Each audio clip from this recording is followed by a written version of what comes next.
Hello ভাই brother, part two আমাদের already শেষ। আজকে নিয়ে আসলাম পার্ট 3 নিয়ে। তো আজকে আমি আপনাদেরকে দেখাবো মাদারবোর্ডের কিছু সকেটের কাজ, যেটা দেখালে হয়তো আপনি কম্পিউটার অটোমেটিক প্যাকেজিং মেশিন পয়দা করতে পারবেন। তো ভিডিওটা পুরোপুরি দেখতে হবে। আর যদি কম্পিউটার অটোমেটিক প্যাকেজিং মেশিন নষ্ট ঘরে পড়ে থাকে, আপনি রিপেয়ার করতে পারছেন না, বাইরে থেকে মিস্ত্রি আনলেও অনেক টাকা খরচ হবে, তো আমার এই ভিডিওটি দেখে আপনি মেশিন পয়দা করতে পারবেন, আমার বিশ্বাস।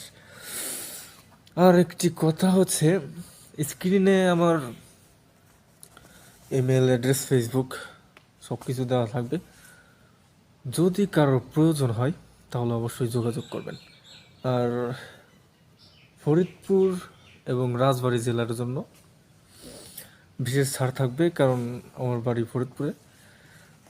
আর ফরিদপুর রাজবাড়ী যেহেতু পাশাপাশি, এই জন্য একটু তো ছাড় থাকবেই। তো লেটস স্টার্ট। তো আজকে আমরা শেষ সকেটের কাজ দেখব, কম্পিউটার অটোমেটিক প্যাকেজিং মেশিনের শেষ সকেট, অর্থাৎ এইটা। তো প্রথমেই আমরা চলে যাই ওয়াই ওয়ান, অর্থাৎ ফার্স্ট তারটা গেছে আপনার স্টার্টারে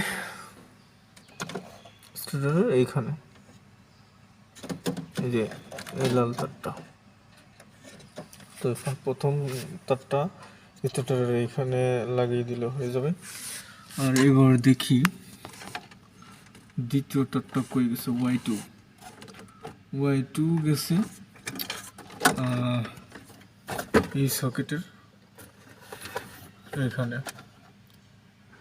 আসলে এই সকেটটা কোনো কাজের না, মেশিনের থেকে হাওয়া দিলে পরে এই সকেটে লাইনটা দিতে হয়। লাইনটা এটা না দিলেও আপনার কোনো সমস্যা নেই।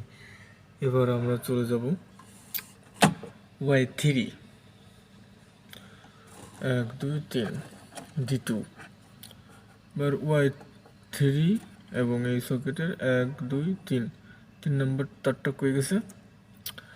3 নম্বর তারটা আসছে আপনার এখানে, এই টেম্পারেচার কন্ট্রোল মিটারের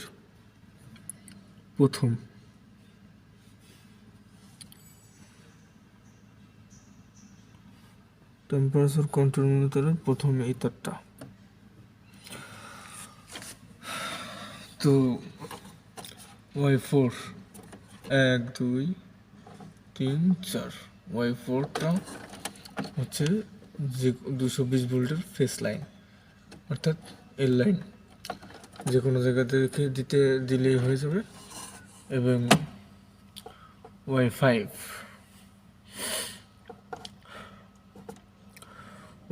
হচ্ছে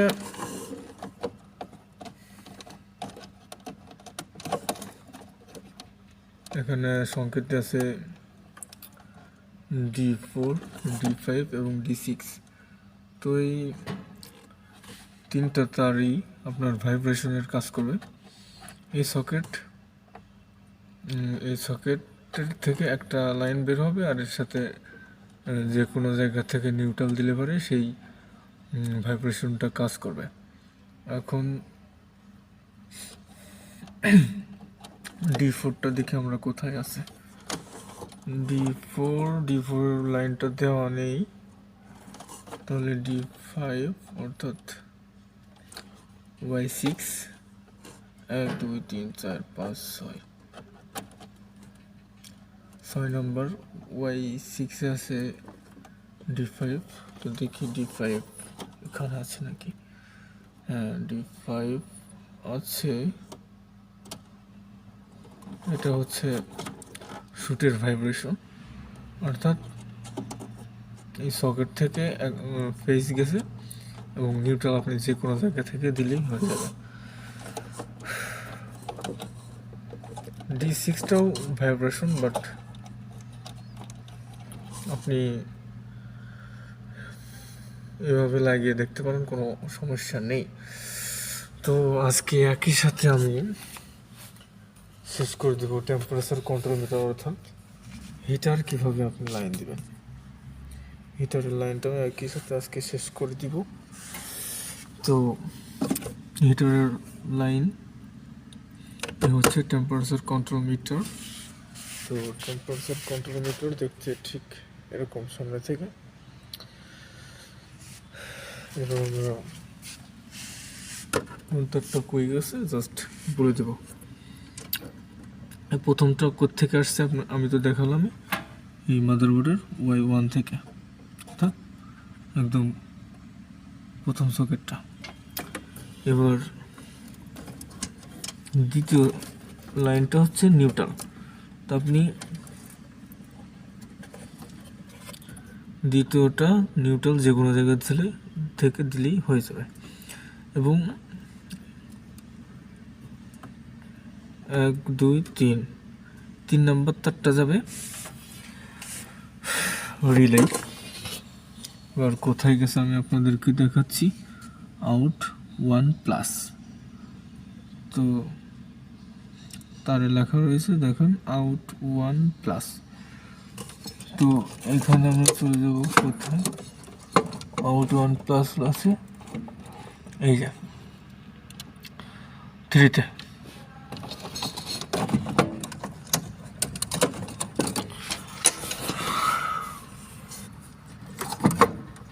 তো ওই তারটা আসছে টেম্পারেচার কন্ট্রোল মিটারের 3-তে, অর্থাৎ 3+এ। 1 2 3 নম্বর তারটা যাবে হিট রিলে +3-তে, এবং 4 নম্বর তারটা যাবে 1 2 3 4 নম্বর তারটা যাবে আপনার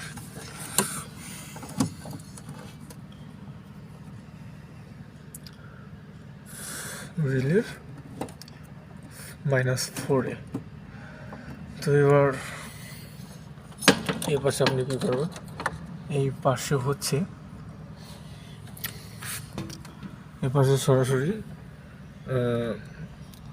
এল লাইন দিতে হবে। এল লাইন বলতে অর্থাৎ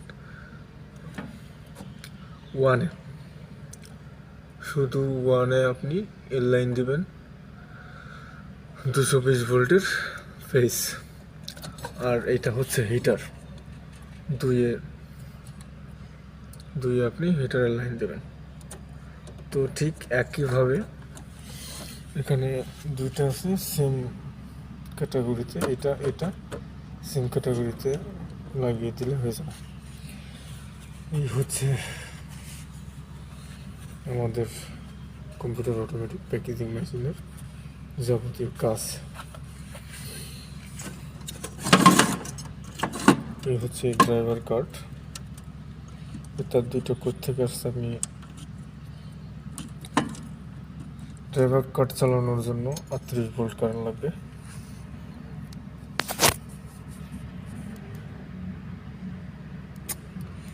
ক্যামেরা ভালো করে ধরতেছে না। 38 ভোল্ট কারেন্ট, এটা ফেস, এটা নিউট্রাল। তার বাদ বাকি তার এই কোডটা হচ্ছে আপনার ইসের থেকে ক্লাস মোটরের তার।